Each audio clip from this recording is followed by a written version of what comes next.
और चंदा सचदेवा जी हैं, चंद्रप्रभा जी हैं, और जिनका मैं नाम नहीं ले सकती, काफी बहनें हैं, कल्पना रस्तोग जी भी है, काफी बहनें जुड़ी हुई हैं। मैं सभी का स्वागत अभिनंदन करती हूँ, हृदय से आभार सभी का।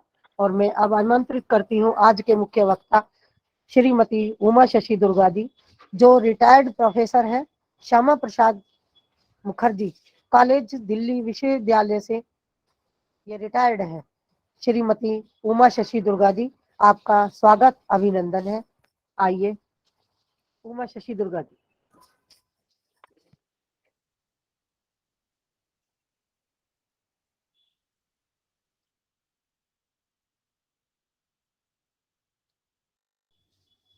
आदर्श है नहीं? हाँ है दीदी, आप अपना माइक ऑन कीजिए।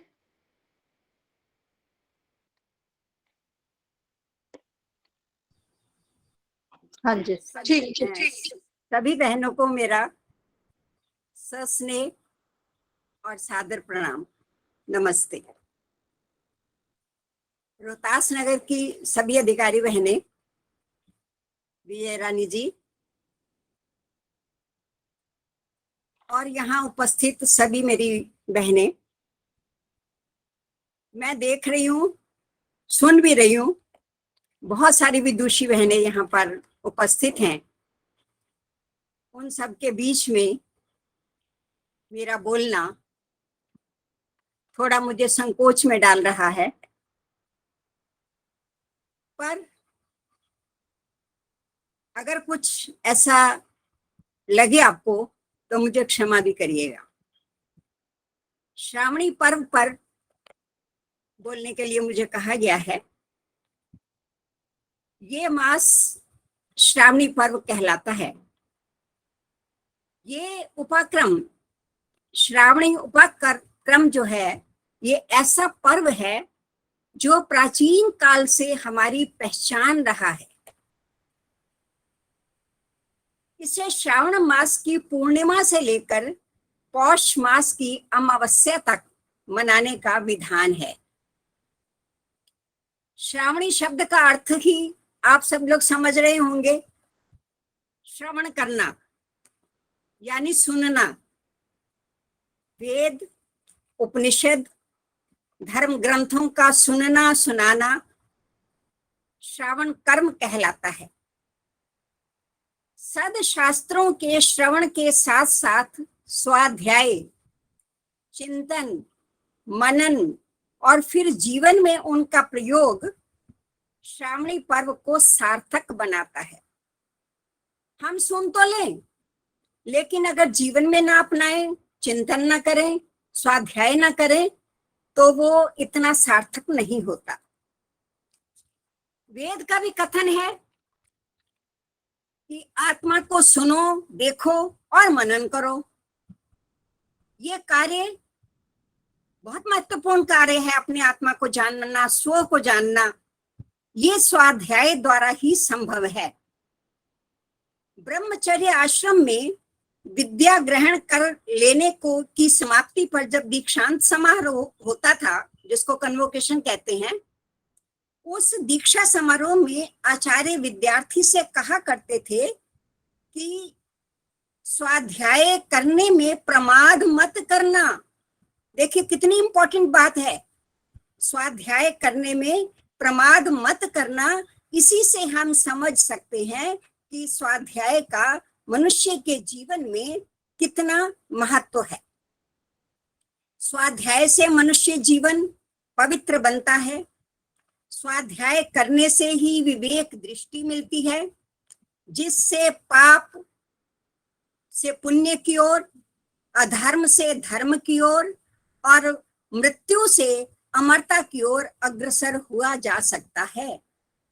आर्य समाज का तीसरा नियम क्या कहता है, सबको मालूम है कि वेद का पढ़ना, पढ़ाना, सुनना, सुनाना सब आर्यों का परम धर्म है। तो स्वाध्याय से मनुष्य का जीवन जो है वो उत्तमता की ओर बढ़ता है। शिक्षा के नए सत्र का शुभारंभ भी श्रावणी पूर्णिमा को किया जाता था। इस पर्व की विशिष्ट बात यह है कि विद्यालय अथवा गुरुकुल में जब विद्यार्थी प्रवेश करता था तो आचार्य उसे 3 सूत्रों से युक्त एक धागा जिसका पवित्र नाम था यज्ञोपवीत धारण करवाते थे। इस यज्ञोपवीत का प्रतीक बहुत अद्भुत है। मनुष्य पर ऋषि ऋण, पितृ ऋण और देव ऋण माने गए हैं। यज्ञोपवीत का प्रत्येक सूत्र इन ऋणों की याद दिलाता रहता है। कितनी अनुपम है हमारी परंपराएं। काश ये आज भी उतनी जीवंत होती जितनी प्राचीन काल में थी, वैदिक काल में थी। अब तो कुछ वर्गों तक ही ये सीमित हो चुकी हैं। 2 चीजें हो गई, एक तो स्वाध्याय और एक शिक्षा का नया सत्र। भारत एक कृषि प्रधान देश है। यहाँ ऋतुओं में वर्षा ऋतु का विशेष स्थान है। श्रावणी पर्व को चातुर्मास के उपयोग का भी सुंदर अवसर माना गया है। यहाँ के सभी वर्ग यानी कृषक अपने कार्यों और क्षत्रिय विजय यात्राओं से, वैश्य व्यापार आदि कार्यों से निवृत्त होकर शांत भाव से विश्राम भी पाया करते थे और वेद शास्त्रों को सुनते और सुनाते थे। हम जरा सोचें, मर्यादा पुरुषोत्तम राम ने वर्षा काल में सीता की खोज करने के महत्वपूर्ण कार्य को कुछ समय के लिए स्थगित कर दिया था। ये तुलसीदास की रामचरितमानस में आता है कि वर्षा काल में उन्होंने स्थगित कर दिया था तथा सभी मित्रों, सहयोगियों और वनवासियों को एकत्र करके उपयोगी संदेश दिए थे। सबसे बड़ा काम उस समय उनके पास क्या था? सीता की खोज करना। लेकिन सीता की खोज को उन्होंने स्थगित कर दिया और सभी मित्रों, सहयोगियों को लेकर के उन्होंने जो संदेश दिए वो बड़े जीवन को सुधारने वाले हैं। जैसे वे लिखते हैं, तुलसी लिखते हैं, वर्षा काल मेघ नभ छाए, गर्जत लागत परम सुहाए। बहुत सुंदर लग रहे हैं। तादुर धुनि चहु दिशि सुहाई, वेद पढ़हि जनु बटु समुदायी। देखिए वर्षा ऋतु में क्या होता है? मेंढक जगह जगह टर्राते हैं वर्षा के जल में, बरसात के पानी में। तो तुलसी क्या कल्पना कर रहे हैं? मानो सारे ब्रह्मचारी, सारे ब्राह्मण बटु समुदायी समूह में बैठ करके वेद का पठन पाठन कर रहे हो। तुलसीदास लिख रहे हैं, मैं नहीं कह रही। हमारे महापुरुष, हमारे विद्वान लोग कर रहे हैं, कह रहे हैं कि दादर धुनि चहु दिशि सुहाई। चारों दिशाओं में ऐसी सुंदर प्रतीत हो रही है जैसे वेद पढ़ाया जा रहा हो। साधक नव पल्लव भरे विटप अनेका। वृक्षों पर नए नए पत्ते आ जाते हैं ना, आप अपने घरों में भी देखें तो गमलों में नए नए पत्ते उगाए हैं। वर्षा ऋतु जो है वो उन पत्तों को निखार देती है और बढ़ा देती है। नव पल्लव भरे विटप अनेका, सारे वृक्ष जो है नए नए पत्तों से भर गए हैं। साधक मन जब मिले विवेका, जब किसी व्यक्ति को, साधक को, साधना करने वाले को विवेक की दृष्टि मिल जाती है और वो खिल उठता है, वैसे ही वृक्षों के ये पत्ते खिल उठे हैं। इत्यादि बहुत लंबा है यह संदेश, मैं सारा नहीं पढ़ूंगी। इतने से ही हमें पता लगना जाना चाहिए कि सबको एकत्र करके उन्होंने क्या दिया? वेद पढ़ने का संदेश दिया, धर्म ग्रंथों का स्वाध्याय करने का संदेश दिया। कहने का तात्पर्य ये है कि चातुर्मास का कितना आदर्श उदाहरण है ये कि वर्षा काल में वनों और आश्रमों से सन्यासी, वानप्रस्थी, साधक नगरों में आकर गृहस्थियों और नागरिक जन को स्वाध्याय और यज्ञ कार्यों के प्रति उन्मुख करते थे। अब राम ना तो अयोध्या गए ना तो कहीं और गए, उन्होंने वनों में ही ये जुगाड़ कर लिया कि एक जगह एकत्र होकर सबको संदेश दिए। निरंतर पद यात्रा करने वाले साधु संत इस समय एक जगह से स्थिर प्रवास किया करते थे और यज्ञोपवीत धारण करवाकर व्रत, संकल्प दिलाते थे। वे पुराने यज्ञोपवीतों को बदलाकर नया धारण करवाते थे। इसका भाव ये होता था कि जो संकल्प गत वर्ष लिए थे उनका नवीनीकरण हो और ज्ञान चर्चा के प्रति उनका भाव बना रहे। एक बार संकल्प लेने से कुछ नहीं होता। हमारे संकल्प तो एक दिन बाद टूटने लगते हैं, तो क्या संकल्प ना लें? संकल्प लेने हैं। तो ये यज्ञोपवीत परिवर्तन करने का यही सिद्धांत था। इसकी बैकग्राउंड, इसकी पृष्ठभूमि यही थी कि जो संकल्प हमने लिए थे उनका नवीनीकरण हो और ज्ञान चर्चा के प्रति उनका भाव बना रहे। वेद वाक्य भी कहता है कि सहनुवंतो सहनो भुनक्तु, यानी हमारा अध्ययन तेजस्वी हो, हमारा अध्ययन तेजस्वी हो। और तेजस्वी अध्ययन कैसे होगा? टीवी सीरियल देखने से नहीं, फिल्मी मैगजीन पढ़ने से नहीं, इधर उधर की बातें करने से नहीं, वेद शास्त्रों का अध्ययन करने से ही हम तेजस्वी बन सकते हैं। एक बादशाह ने अपने सभासदों से प्रश्न किया कि 12 में से 4 गए तो शेष कितने रहे? इतना सिंपल प्रश्न है कि 12 में से 4 गए तो कितने बचे? सभासदों ने फौरन जवाब दे दिया 8। अब सिंपल सा क्वेश्चन था, सिंपल सा आंसर मिल गया। लेकिन जो उनका मंत्री था उसने कहा कि 12 में से 4 गए, बाकी बचा 0। ध्यान से सुनिए, 12 में से 4 गए, बाकी गए 0, बचा क्या? 0। क्योंकि हमारा देश, उसने तर्क भी दिया, क्योंकि हमारा देश खेती प्रधान है, खेती वर्षा पर आधारित है, और वर्षा के 12 महीने में से यदि 4 महीने निकल जाएं और किसान बीज ना बोए, धरती को ठीक ना करे, तो क्या बचेगा शेष? दुर्भिक्ष, सूखा, महामारी और मौत का तांडव है कि नहीं? अगर खेती ना की जाए तो क्या होगा? दुर्भिक्ष ही तो होगा, अकाल पड़ जाएगा, महामारी हो जाएगी, क्योंकि लोगों को खाने में नहीं मिलेगा। इसलिए कहा गया है कि वर्षा काल में जहां प्रकृति के कण कण में जीवन का संचार करता है, मिट्टी को भी ऐसा बना देता है कि वे हरियाली से भर जाती है, वही व्यक्ति और समाज की आध्यात्मिक चेतना को जगाने में भी यह वर्षा काल बड़ी महत्वपूर्ण भूमिका निभाता है। क्योंकि इन 4 मासों में व्यक्ति और समाज जो है वो आध्यात्मिक रूप से पुष्ट होने लगते हैं, उनके संस्कार दृढ़ होने लगते हैं, उनके संकल्प बलवान होने लगते हैं। इसलिए वर्षा काल का महत्व जो है वो बहुत ही अद्भुत बताया गया है। मैं आपको एक इसके संदर्भ में एक कविता सुनाती हूं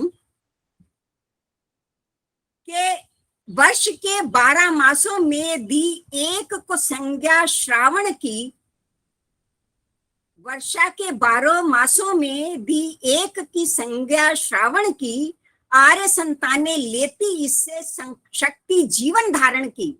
जीवन धारण करने की शक्ति इससे मिलती है। देखिए, जीवन धारण करना सांस लेने को नहीं कहते, वो तो लहार की धोखरी भी लेती है, वो सांस लेना नहीं है। सांस लेना क्या है? श्रवण नक्षत्री पूर्णिमा को आगमन इसका होता, 10 दिशाएं बंद होती, इतना जल भू पर होता, कृषि व्यापार यात्रा सबको मिलता विश्राम, यज्ञ कथा स्वाध्याय धर्मोपदेश होते तमाम। यज्ञोपवीत नव परिवर्तन भी इसी मास में करते हैं, पवित्र सूत्र से जीवन में ऋण मुक्ति वर लेते हैं। सत्य शास्त्रों का श्रवण जीवन शक्ति इतनी देता, नर निर्भय ज्ञानी कर्मठ बन 11 मास विचरता। अब देखिए कि श्रावण मास को मना करके 11 मास तक व्यक्ति शक्तिवान हो जाता है। कैसे? मानसिक रूप से। मन से स्वस्थ हो जाता है। श्रेष्ठ शुद्ध व्यवहारिकता का जन जन में हो समावेश, यही श्रावणी पर्व का शुभ संदेश, कि हम अपनी व्यवहारिकता को शुद्ध करें, उसको जन जन में उसका समावेश करें।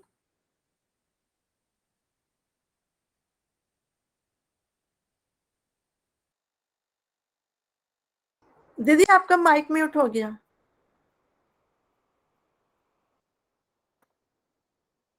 शशि दीदी आपका माइक म्यूट हो गया। अब ठीक है? हाँ जी ठीक है। हाँ। क्योंकि जो वनों से आए हुए साधक होते थे, वे धर्मोपदेश से मार्ग प्रशस्त करते थे, अपने अनुभवों से अध्यात्म तथा परामर्श देते थे और लोगों को प्रेरित करते थे। तो मुख्य उद्देश्य क्या होता था? घर घर में वेद पाठ और घर घर में यज्ञ कर्म। इससे व्यक्ति संस्कारों और परंपराओं का प्रचलन हमारे में बना रहता था। जीवन तनाव, चिंता, रोग, शोक, पाप, वासना से बचा रहता था। आज क्या हम सब कर रहे हैं? हम तो कर रहे हैं ना। आज हम पठन पाठन कर रहे हैं और श्रावणी पर्व को मना रहे हैं। यही हमारे जीवन को उत्कृष्ट बनाने की ओर ले जाएगा। क्योंकि सुनी सुनाई बात, कितने मधुर भजन हम लोगों ने सुने, और उन भजनों का हमारे मन के ऊपर जो संस्कार पड़ा, वो संस्कार हमें उच्चता की ओर ले जाएगा। एक बार कोई वो हो रहा था, एक अन्वेषण हो रहा था। तो अन्वेषण में जो समुद्र में अन्वेषण किया जा रहा था, खोज की जा रही थी। शार्क मछलियां जो थी वो उस समुद्र में थी। तो एक ऐसा उन्होंने पैरामीटर डाला, ट्रांसमीटर डाला उस समुद्र में, जो पहले तो बड़ी मधुर ध्वनि दे रहा था वो ट्रांसमीटर। तो मछलियां भी बड़ी हिल मिल के, गोल गोल घूम के अपनी प्रसन्नता को व्यक्त कर रही थी। हर्ष पूर्वक एक दूसरे के चारों तरफ चक्कर लगा रही थी। उन्हें वो मधुर ध्वनि बड़ी बड़ी आकर्षक लग रही थी। किंतु जब तीव्र कर्कश ध्वनि की गई उसी ट्रांसमीटर से, तो उन मछलियों ने क्या किया कि उनमें भगदड़ मच गई और वो समुद्र में पड़ी हुई चट्टानों पर ही पटक पटक कर आत्महत्या करने लगी। अब ये हम पर भी लागू होता है, क्योंकि हमारे जीवन में क्या है? चिंता, भागदौड़, तनाव, क्लेश, कलह और एक दूसरे को नीचा दिखाने की होड़। ये सब चीजें जो हैं वो हमें तनाव की ओर ले जाती हैं, चिंता की ओर ले जाती हैं, फ्रस्ट्रेशन ले आती हैं हमारे जीवन में, और हम अनमने से होकर अपनी जीवन यात्रा को ढोते हैं। जीवन व्यतीत नहीं करते, हम लोग ढो रहे हैं जीवन को। हमने अगर जीवन जीना है तो हमें अपने जीवन के सागर में मधुर ध्वनियों को निस्सृत करना है, मधुर ध्वनियों को सुनना है। और वो मधुर ध्वनियां क्या हैं? स्वाध्याय, वेदों का श्रवण पाठन, सुनना और सुनाना। या तो सुनाओ या तो सुनो, या तो पढ़ो या तो पढ़ाओ, दोनों ही करो। या का अर्थ ये नहीं कि एक चीज करनी है। अगर हम पढ़ाने लायक हैं तो हम पढ़ाएं भी दूसरों को, और पढ़ने लायक हैं तो पहले, क्योंकि पढ़ाएगा वही जो पढ़ेगा। तो पढ़ना और पढ़ाना, यही श्रावणी कर्म का प्रमुख उद्देश्य है। हम श्रावणी पर्व को सार्थक करें, अपने जीवन को उत्तमता की ओर ले जाएं, क्योंकि यही हमारे जीवन की सार्थकता है। हमारा जीवन केवल व्यतीत कर देने के लिए नहीं है, केवल मृत्यु की ओर जाने के लिए नहीं है। हम सामूहिक रूप से ध्यान करें, मंत्र अनुष्ठान करना चाहें तो चातुर्मास का उपहार हमें मिल सकता है। हम जिस क्षेत्र की स्थिति विषम हो, जनता अशांति, अराजकता या क्रूरता की शिकार हो, उनके समाधान के लिए भी संतों का आश्रय मीन्स संत पुरुषों का जो ज्ञान की बातें दें, औरों को शांति प्रदान करें, क्योंकि उनमें स्थिरता होती है और गतिशीलता भी होती है। उनकी गतिशीलता में स्थिरता है और स्थिरता में गतिशीलता होती है। वे निरंतर पद यात्रा करते हुए भी भीतर से स्थिर होते हैं। उनकी अंतर यात्रा में ठहराव नहीं आता है। चैतन्य की अनुभूति उनमें और अधिक तीव्र होती है। इसलिए प्राचीन समय में चातुर्मास की स्थापना के 4 उद्देश्य होते थे। श्रावणी पर्व के 4 उद्देश्य होते थे। आत्म विकास, धर्म का प्रचार, विशिष्ट साधना और अपना उत्थान करना। अपना उत्थान भौतिक दृष्टि से नहीं, विचारों की दृष्टि से और अपने श्रेष्ठतम स्तर तक जाने की दृष्टि से हमें अपना विकास करना है। मैं बहुत अधिक आप सब बौद्धिक रूप से बहुत प्रखर हैं। ज्यादा बोलने से कोई लाभ नहीं होगा, तो मैंने संक्षेप में श्रावणी पर्व के महत्व को बताया है। अगर मैंने कुछ ऐसा कहा हो तो क्षमा दें। मुझे आप सब विदुषियों के दर्शन करने का सौभाग्य मिला और अति सुंदर भजन सुनने का मुझे सुअवसर मिला। मैं रोहतास नगर की सभी बहनों को हृदय से धन्यवाद देती हूँ। बहुत बहुत धन्यवाद।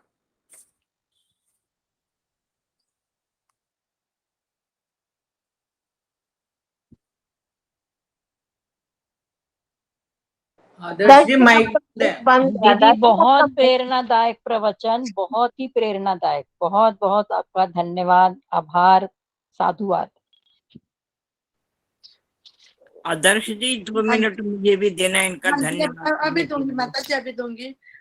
उमा शशि आपने बहुत सुंदर और सरल शब्दों में जो हमें श्रावणी पर्व का महत्व, उद्देश्य हमारा क्या होना चाहिए, वो आपने समझाया। आपने बहुत ही एक उदाहरण देकर समझाया कि रामचंद्र जी ने भी इस 4 महीनों में सीता की खोज बंद कर दी थी। उन्होंने भी वनों में ही व्यवस्था करके सबको अपना प्रवचन विचार जो दिए।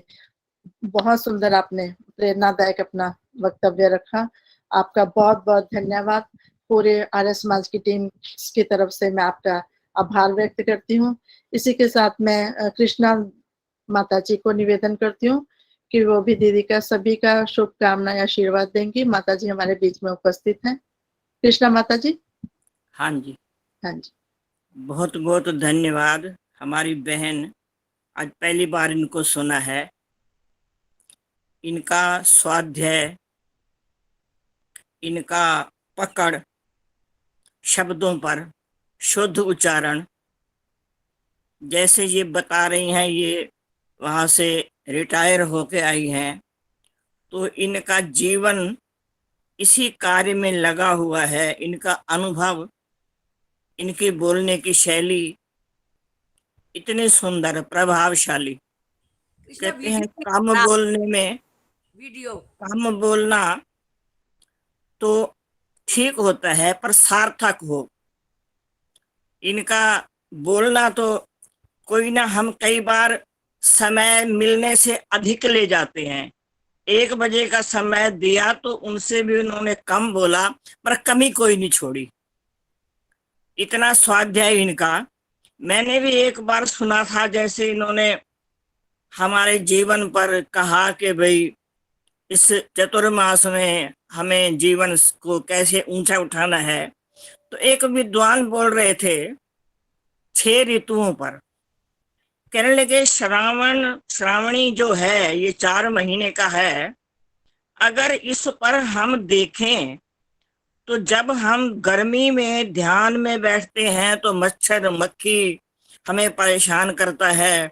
हम फटाफट गर्मी से बेचैन होते हैं, संध्या वंदन हमारी पूरी नहीं होती तो हम उठ जाते हैं। जैसे ही ये श्रावणी पर्व यानी ये वर्षा ऋतु आती है, जिस प्रकार आकाश से बूंदें गिरती हैं, अगर हम ध्यान में बैठ जाएं तो हमारे मस्तिष्क से भी ज्ञान रूपी झरने झरते हैं। हमारे मस्तिष्क से ज्ञान रूपी झरने झरते हैं। अगर हम बैठे तो वो ज्ञान रूपी झरने कौन से हैं? उन विद्वानों के संग बैठने से। वो ज्ञान रूपी झरने आज इन्होंने हमें याद दिला दिए। वो झरने तो हमारे मस्तिष्क में भरे हुए हैं। हम किसी से सुनेंगे, फिर जाप में संध्या में बैठेंगे तो वो झरने शायद हमें भी, हमारे मुकद्दर में भी हों। तो इसी चतुर्मास का हम लाभ उठाते हुए ईश्वर के ध्यान में बैठें और अपनी, जैसे मस्तिष्क खुलता है, आकाश से बूंदें गिरती हैं, ठंडी ठंडी हवा होती है, तो हमारे भी मस्तिष्क की जो ग्रंथियां हैं वो खुलती हैं। मैंने क्या सुना, मैंने क्या पढ़ा, मैंने क्या सुना, मैंने क्या पढ़ा, ये हमें अवश्य ही लाभ देगा। तो मैं आदर्श जी का बहुत धन्यवाद। ऐसे ऐसे हीरे वहां से चुन चुन करके लाते हैं जो हमें लाभ मिलता है। बहन जी की आयु लंबी हो। ओम शांति शांति शांति।